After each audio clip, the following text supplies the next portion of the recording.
All right, so please download the document, open up a Cami tab. All right, drag and drop from your download bar. And so we are ready to talk about our third level of analysis. We've started with individuals. We moved up then to the state. And now we're going to look at the system, which is the highest level of analysis.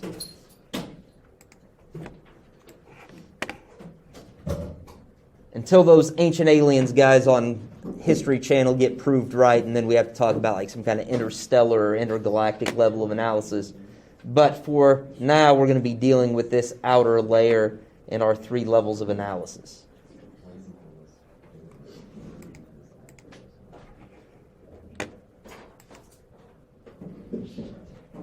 Okay, and I almost forgot.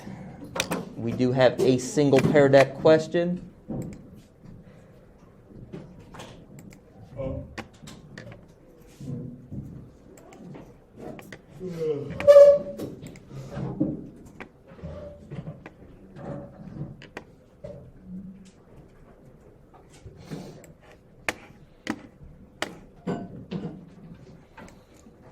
All right, so please go to joinpd.com and enter the Pear Deck code.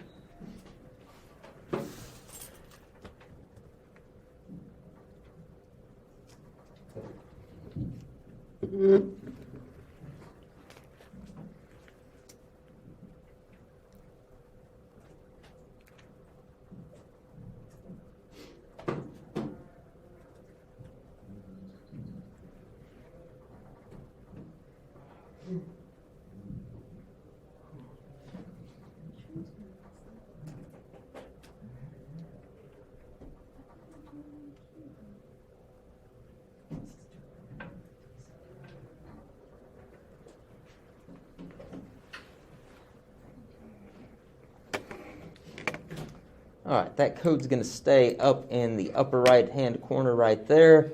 We're going to go ahead and get started. If you've not yet entered the code, please do so as we go. We're going to look at a few different theories that operate at the systems level of analysis, but what all of them have in common is a shared concept that international relations is greater than the sum of its parts.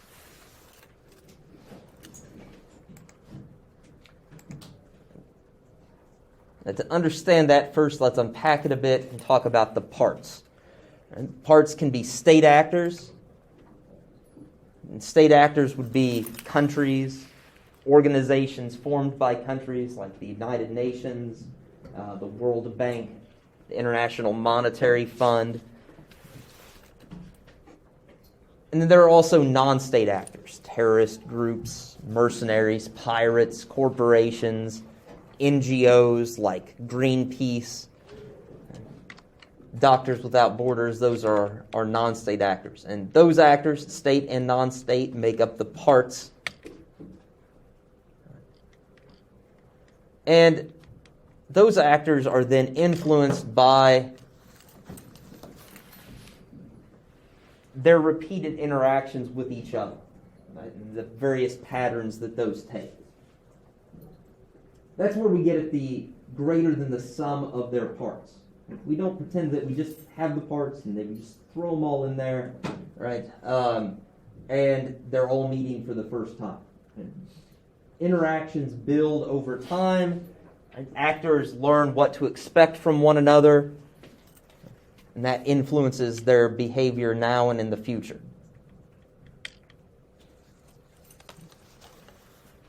And there are also some general conditions in which those actors exist, right, and have to behave. You could think of that perhaps as the rules of the game. Those are the conditions in which the actors exist. Right? What a piece can do in a game is different depending on whether you're playing checkers or chess. You can use the same board, But the rules are different, and so what the pieces can do is different.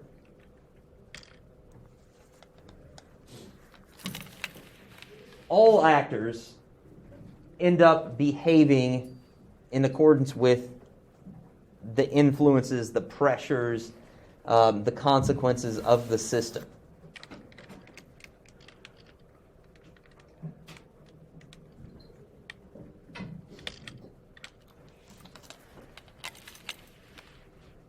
And what that means, according to system level of analysis and the theories in this level, is that individual leaders aren't important. Right? We can kind of forget those great man theories of history. Leaders matter very little, not just lesser known leaders. Even your Hitlers and your Stalins aren't what's really important in these stories, right, or in theories. So individuals don't matter very much, and the type of government or regime that a state has is also not a significant feature. Right. Democracies, dictatorships will behave the same. Economic system also doesn't matter very much. It doesn't matter if we're talking about a capitalist state or a communist state. They're all going to behave based on the system and not their own internal characteristics.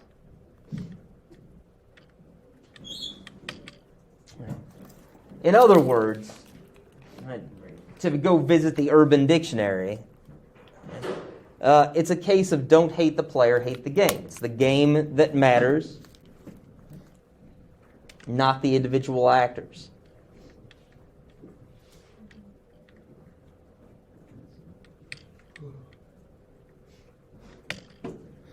Now, we're going to start today. Today is just the introduction for these system-level theories. These theories have been, for a long time, kind of the dominant theories in international relations. That is now starting. It's not starting to change. There seems to be more and more pushback against these system-level theories. Although at moments like this, when Russia's invading Ukraine, a lot of people will come back to theories like the realisms that we're going to meet today. We'll start with classical realism. Now, we do need to note here, this one's a little tricky.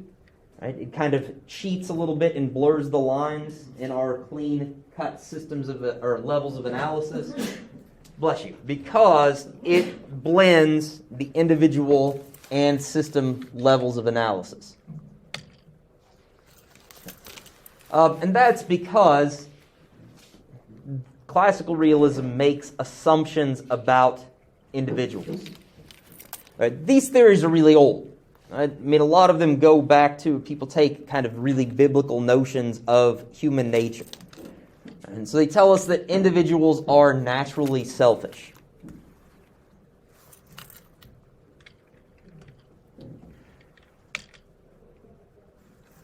They're also power hungry.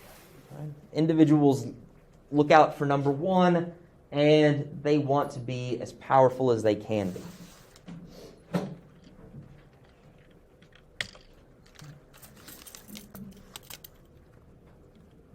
And they want power because they want to have control over other people, over their situation.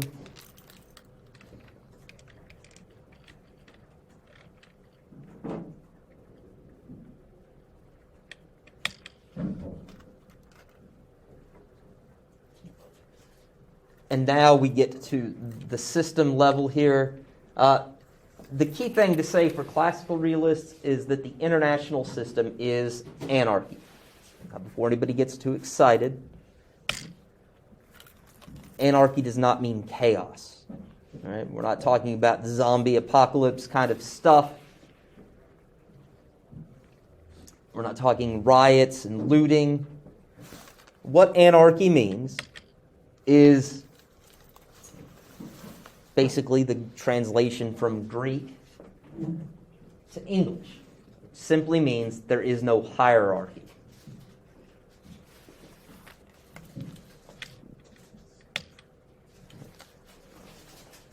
And there is no hierarchy because in the international system, there is no authority higher than the state.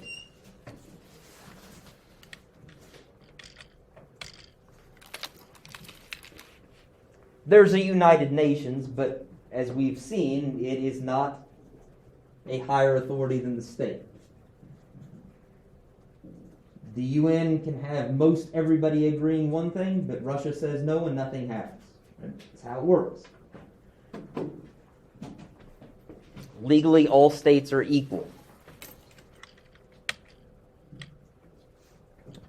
And so what we have is a situation like the state of nature as described by Thomas Hobbes. Those of you who have taken a government class already have met Thomas Hobbes. It was probably last semester, but you've met him. He is that guy right there, kind of a dour-looking gentleman.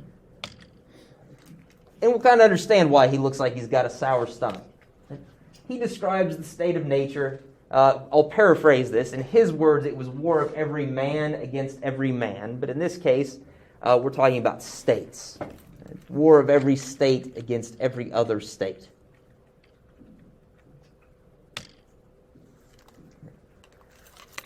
And in this state of nature, all of the actors have a continual fear and an actual danger of meeting a violent death.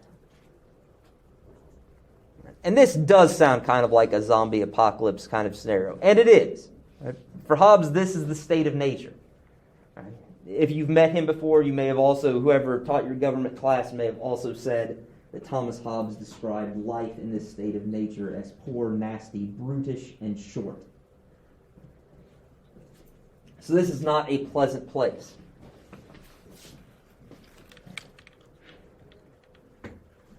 And similar commentary on this system came from Thucydides in ancient Greece. Now you might be thinking, this doesn't seem like there weren't actually really countries. There weren't, right? But in the ancient Greek city-states, it's kind of like the international system in miniature. And Thucydides said this about it. The strong do what they can, and the weak suffer what they must. We're all selfish, we're all power hungry, but some of us are strong and can get away with things, right? And we'll push our limits and push our luck. And some of us aren't powerful and we suffer what we have to.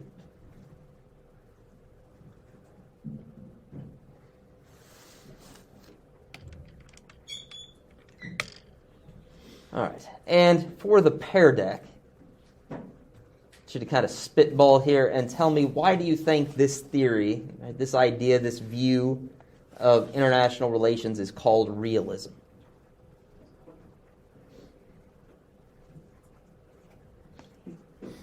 Just give it your best shot. There are no right or wrong answers here.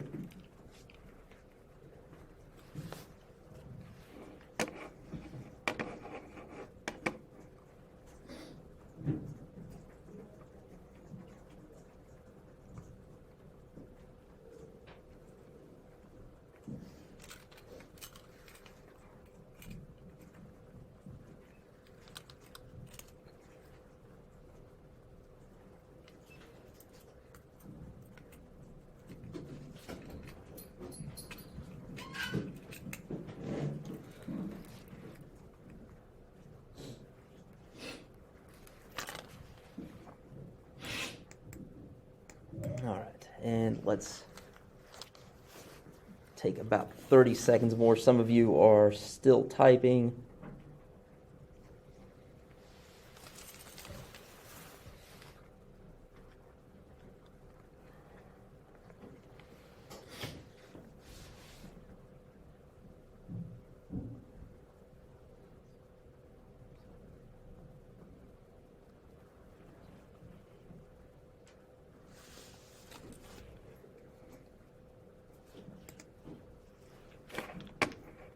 Okay. Yeah, I mean, it gets called realism because its proponents have said, this is the realistic view of the way the world works. Right? It's how things actually go. You can talk as much as you want about how the world ought to be, right? How we should do things, how it should work, but that's kind of pointless because this is how it really operates. Now, I am not making that claim that this is how it really operates. Critics of realism, especially starting later in the last century and working more in this one, say that might be how things are because you've told people this is how things are. This is the problem with theories, right? If I tell Jackson that this is the way the world works, then Jackson goes out into the world behaving as if this is the way the world has to work. Right? Does it actually have to be this way? I don't know. Possibly not. Right? But realists would say, look, we're not dreamers. We take the world as it is, and this is how the world really is. All right, nicely done, guys.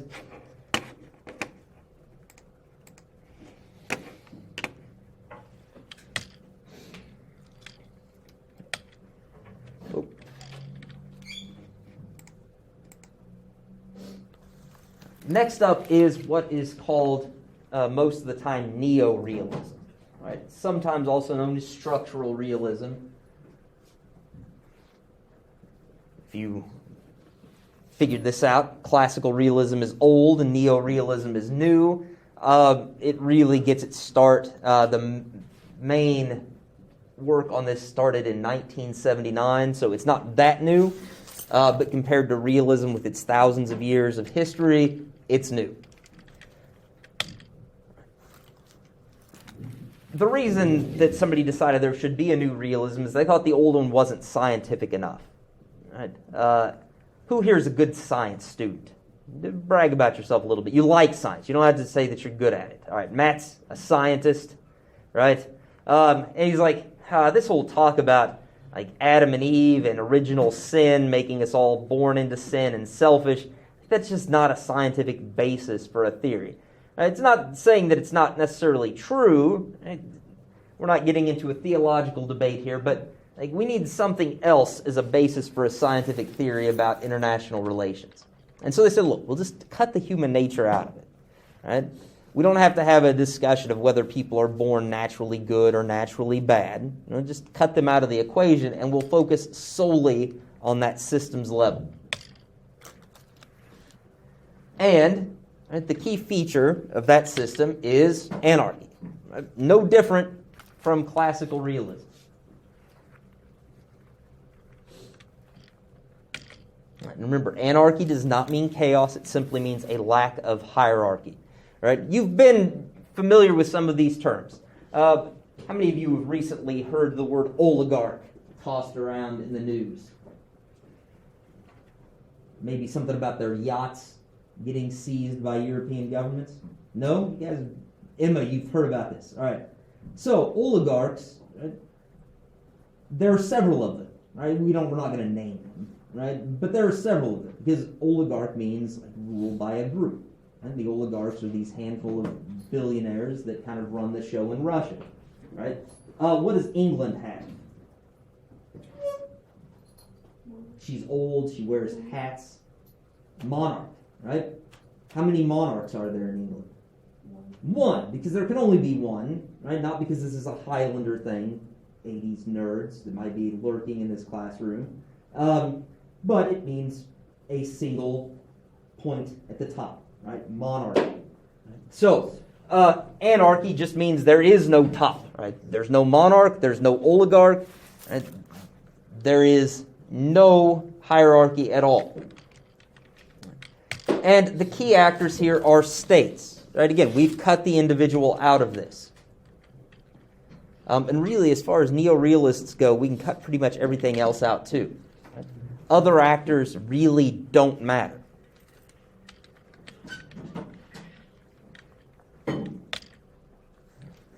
Non-state actors don't matter. Big corporations don't matter. Terrorist groups might get to do flashy things, but in the end, they don't matter that much.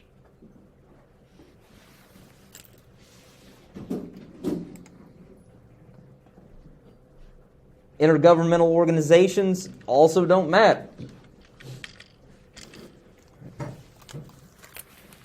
Again, think about the United Nations. It has 193 member states, but it doesn't matter. Right? It hasn't been able to stop Russia from invading Ukraine. I wish I could show you an old Dave Chappelle sketch called Black Bush, right? As if George Bush were like a black president. Right? And one of the things he says, it's in this sketch, it's the lead up to the Iraq War, and Dave Chappelle's Black Bush character says, well, you United Nations, if you don't like what I'm doing, why don't you sanction me with your army? Oh, wait, you don't have an army.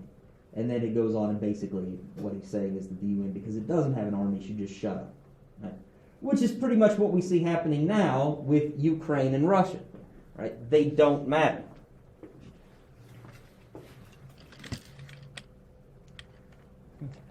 Now, as for the key features of the states that are the only actors that really matter, they're interested in surviving.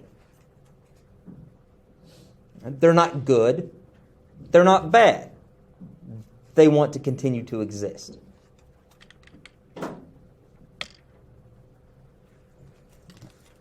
And in this regard, there is no difference between states. Right? They are, if we wanted to use the technical term, functionally undifferentiated. Right? They all want to survive. And that's why this is sometimes called the billiard ball model of international relations. All billiard balls are the same. It doesn't matter. We assign that the white ball is the one that you're supposed to hit at the others. All right? Bless you. That the 8 ball is special, but they're really all functionally the same.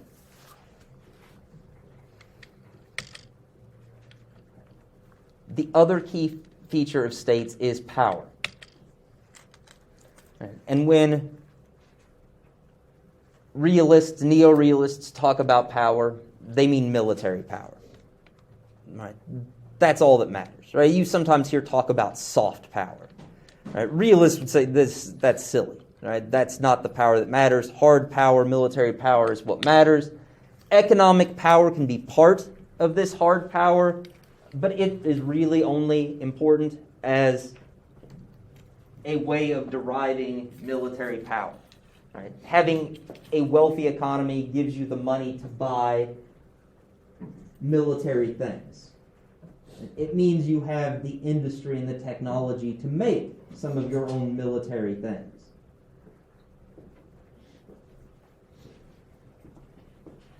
But that's the only reason that economic power is important. And here, notably, states are certainly not identical, which is the reason for this second picture, right? They're all spheres, but right, they're not all the same size. Does anybody recognize the biggest billiard balls in that picture? Right, China, Russia, and the U.S., right? And then kind of some of those medium-sized ones at the very left, that thing just kind of looks like an eyeball. That would be Japan. Right? I think at the other end, that kind of looks like a little Russian beach ball would actually be France. The UK's in there. Germany's one of those. They differ in terms of their power.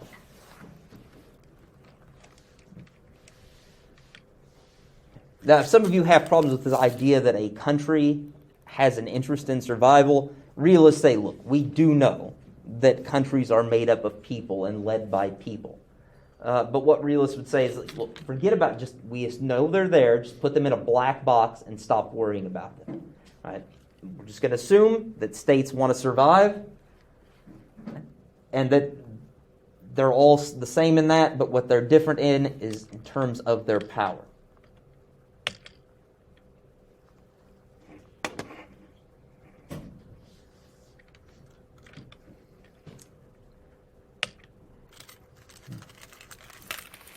as we move towards the end of this intro to the systems level of analysis, we're going to introduce two of the questions that are most important to realists. The first one's a pretty simple-sounding question. What do states do? How do they behave?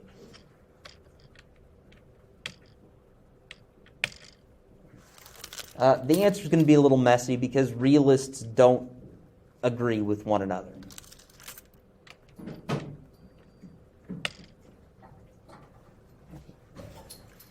Some of our realists, particularly our old classical realists, tell us that states want to become as powerful as possible. Right? Ideally, you would rule the entire earth.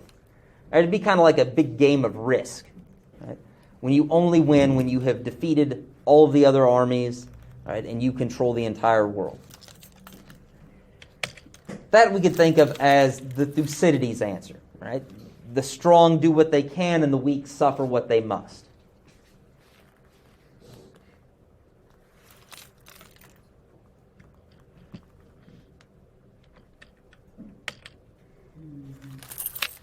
Others take a much more modest and really more benign view of states. States just want to survive. Those would be our neo-realists. People like Kenneth Waltz.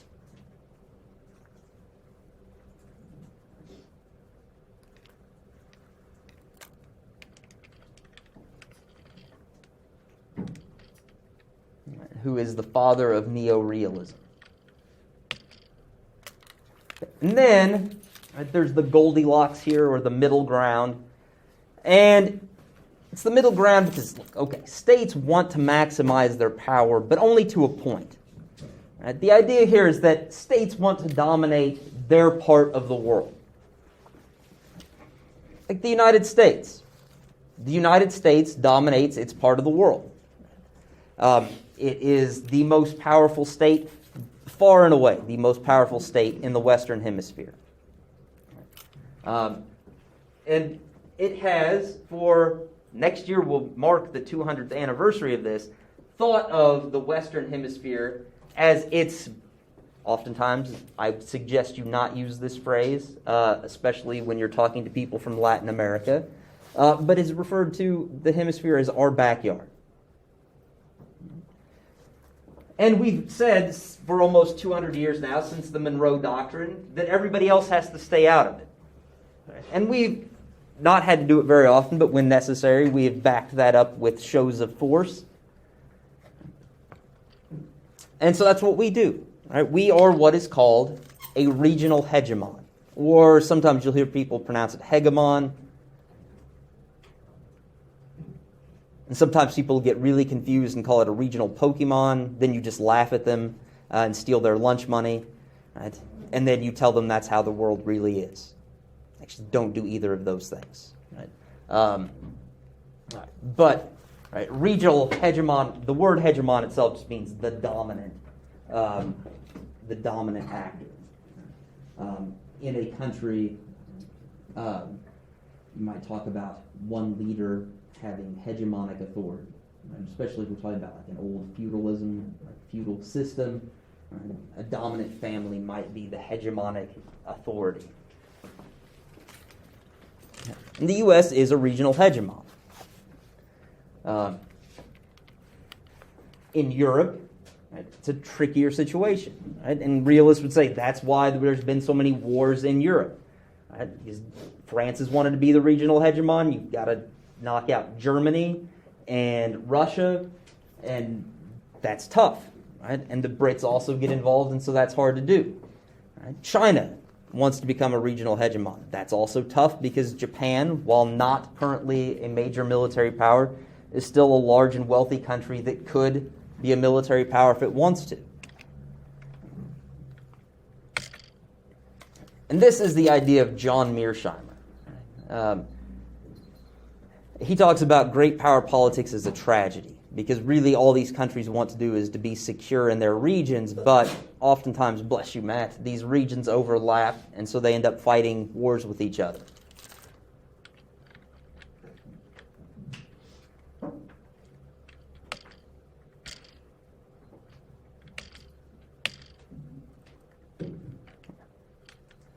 The second question we'll consider from realists is this, and this is a more complicated question.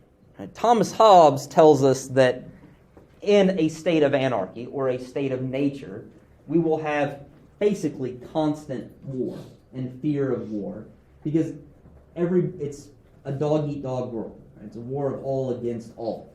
Well, if that's what anarchy means, then why do we live in such a peaceful world? That's a tricky question because how many of you think we live in a peaceful world? Chris kind of thinks we live in a peaceful world. Right? It's hard to have that view. I mean, if you're not having Russia invading Ukraine, right? You've got Will Smith slapping Chris Rock in the face. Right? You've got people storming our Capitol building. Right? Got protests that turn violent here. You've got shootings, all kinds of stuff. The world does not seem like a peaceful place, but it is if we think about it the way realists do. So remember, realists, it's not that Kenneth Waltz didn't care if somebody shot up a school. Right? If you see pictures of Kenneth Waltz, he's a little he's dead now, but he was this little harmless-looking old man who liked to wear bow ties, right, and had big glasses. Right? It's not that he doesn't care about those things, but he's talking about states, and war between states is a very rare event. To give you just a quick off-the-cuff illustration, as I told you earlier, the United Nations has 193 members. And to be a member, you have to be a sovereign state. So there are 193 sovereign states. Right now, only 2 of them are actually at war with one another.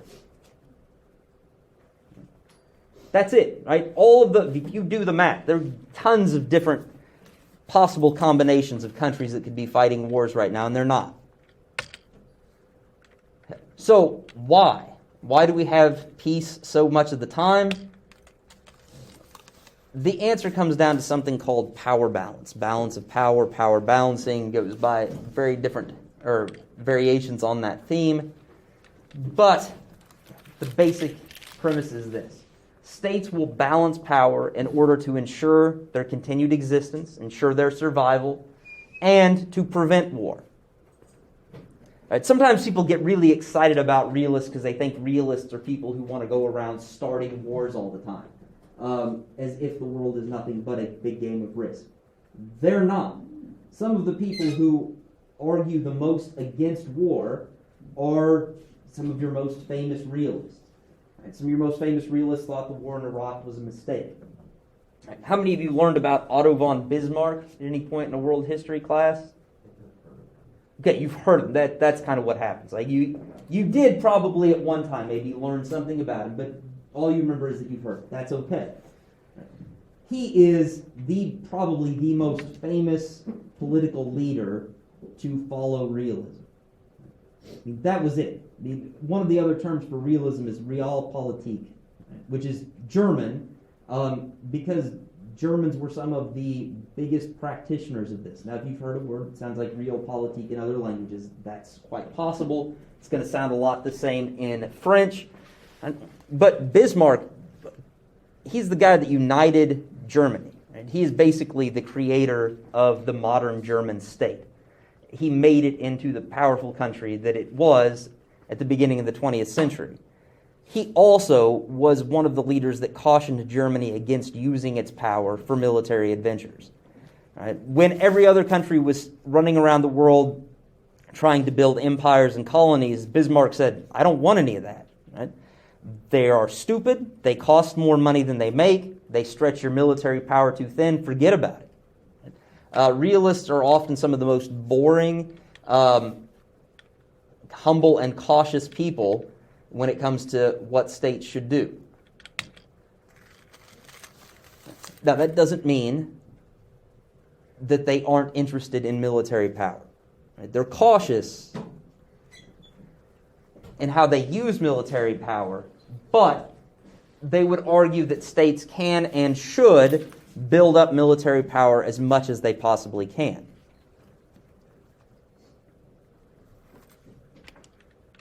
And if you're a country with resources, wealth, a population, you should build up a strong military. This idea, Ronald Reagan did not invent it, but he is one of the most famous people to utter the phrase, peace through strength. Similar ideas, Teddy Roosevelt. Any Teddy Roosevelt fans in the classroom? There always are. Some of you that have maybe been around a little longer know I'm not a big Teddy Roosevelt fan. Maybe the only American who's not a big fan of Teddy Roosevelt. It's a different story for a different class. Right. Teddy Roosevelt, what was he famous for saying? He was saying, talk softly and do what? Carry a big stick. Carry a big stick. Right? Same idea, right, as peace through strength. Countries should also balance power externally by forming alliances, especially if you're not a strong, wealthy, militarily powerful country. In that case, you should form alliances. And even if you are a powerful country, it can be wise to form alliances. Our clearest example of this for today is the North Atlantic Treaty Organization, which you have seen in the news talked about as NATO recently. Because Ukraine kind of wanted to join NATO. Russia kind of wanted Ukraine not to join NATO.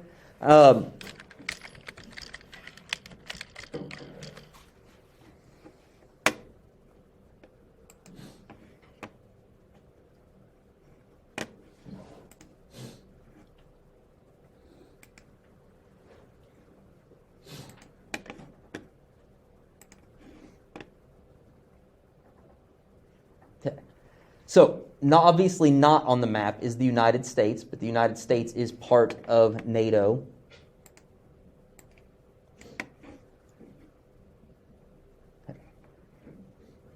The blue states are NATO states.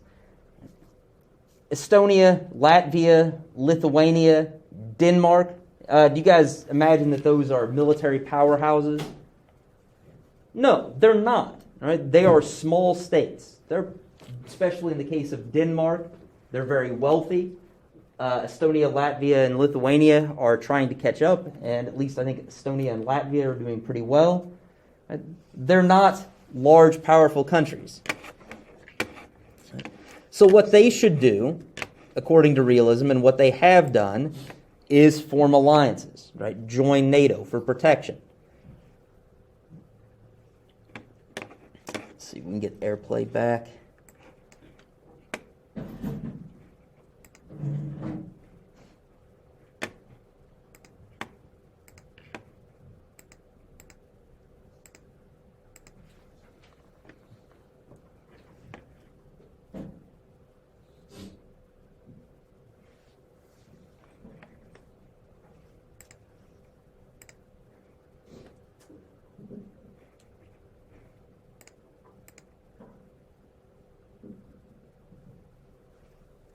Maybe.